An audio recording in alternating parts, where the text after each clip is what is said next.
पुरणपोळी बनवताना तुमचं पुरण जर जास्त ओलसर होत असेल किंवा जास्त कोरडं होत असेल तर ही कृती पूर्ण नक्की पहा. पुरण बनवताना पुरण कोरडं किंवा ओलसर झालं तर पुरणपोळी बिघडते. त्यामुळे पुरण परफेक्ट तयार होणं खूप गरजेचं आहे. पूर्ण रेसिपी हवी असेल पुरणपोळीची तर मी चॅनलला अपलोड केलेली आहे, ती जाऊन नक्की चेक करा. तर रेसिपीला सुरुवात करूया. पुरणपोळी बनवण्यासाठी व्हिडिओत दाखवलेल्या कपने 1 कप म्हणजेच पाव किलो चणा डाळ 3 ते 4 वेळा स्वच्छ धुवून मी 5 तासासाठी भिजत घातलेली. 5 तासानंतर डाळ छान भिजलेली आहे. आता ज्या कपने मी डाळ मोजून घेतलेली त्याच कपने 4 कप पाणी गरम करायला ठेवून दिलेलं आहे.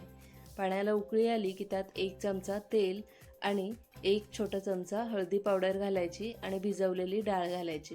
डाळीतलं सगळं पाणी मी गाळून घेतलेलं आहे.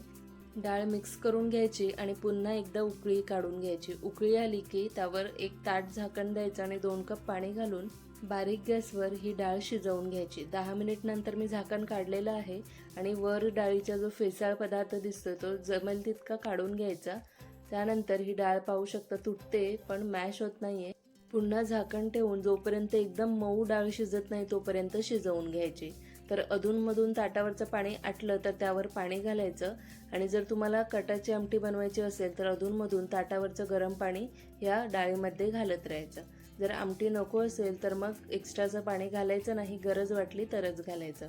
पूर्ण 45 मिनिट डाळ शिजवल्यानंतर छान ती मऊ झाली आणि डाळीमधला सगळा कट मी गाळून घेतला. कट म्हणजे जे डाळीचं पाणी आहे ते मी वेगळं करून घेतलं आमटीसाठी.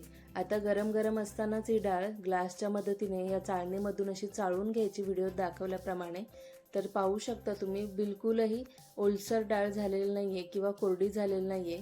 अजूनही पुढची प्रोसेस आपल्याला करायची आहे. ही मऊ डाळ अशी आपण गरम गरम असताना चाळून घेतली. थंड झाली तर चाळली जाणार नाही, त्यामुळे गरम गरम असताना चाळून घ्यायची.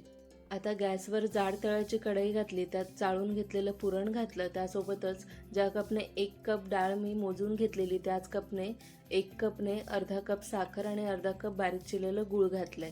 तुम्ही पाव किलो डाळीसाठी पाव किलो वजनीप्रमाणे नुसतं गूळ सुद्धा घालू शकता. मी दोन्ही मिक्स घातलंय. आता बारीक गॅसवर सतत परतत गूळ आणि साखर दोन्ही वितळवून घ्यायचं आणि जोपर्यंत घट्ट होत नाही तोपर्यंत परतत राहायचं. पुरण घट्ट झाल्यानंतर त्यात 1 चमचा रोवून पाहायचा. जर चमचा स्थिर राहत असेल म्हणजे खाली पडत नसेल तर हे पुरण तयार आहे आणि जर चमचा खाली पडत असेल तर मग तुम्हाला अजून पुरण थोडं परतायची गरज आहे.